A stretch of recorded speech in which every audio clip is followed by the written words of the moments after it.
శ్రీనిధి. జై శ్రీరామ్ స్వామి. స్వామి ఈరోజు చదివిన ద్వితీయ సర్గలో స్వామి 5వ శ్లోకంలో జన్యజనక భావాన్ని నిరాకరించి మళ్ళీ 6వ శ్లోకంలో ప్రళయమందు జగత్సత్తను అంగీకరించుటచే అని అన్నారు స్వామి.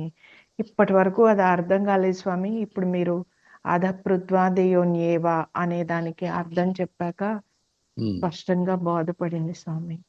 అది చెప్తామని సదా ప్రణామాలు స్వామి.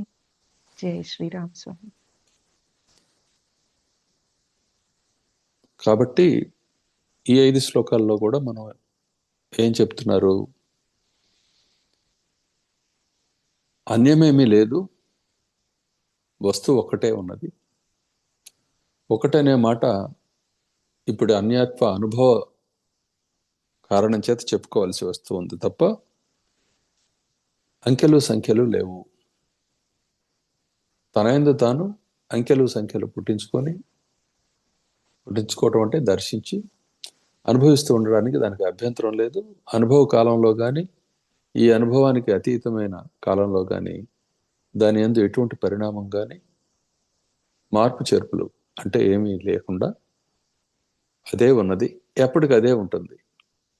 ఈ జగత్ అనేది మాత్రం పూర్వం లేదు, ఇప్పుడు లేదు, ఇక ముందు కూడా లేదు. పూర్వం లేనిది ఇక ముందు ఎలా వస్తుంది? ఇప్పుడు అనుభవం వస్తున్నప్పటికీ కూడా. కాబట్టి ఇది ఎప్పుడు త్రికాలంలో అయింది కూడా సిద్ధించడం లేదు. అసలు కాలం అనే వస్తువే లేదు. ఇది ఈ శ్లోకాలు చెప్తున్నది. ఎలా స్థితి పొంది ఉంది ఇది అన్నదానికి దాని వలనే అది స్థితి పొంది ఉన్నది. ఏది నిజమైన స్థితి కలిగి ఉన్నదో ఆ వస్తువు అద్వయము. దాని యందు దానికి తోడేమీ లేదు కాబట్టి అది నిరాటంకం కాబట్టి కావలసిన విధంగా అది సృష్టించుకోగలుగుతున్నది. సృష్టి కాలంలో సృష్టి అన్న అంతర్గతమైన నేను అనే భావము, అహంభావము ఇది వ్యవహారానికి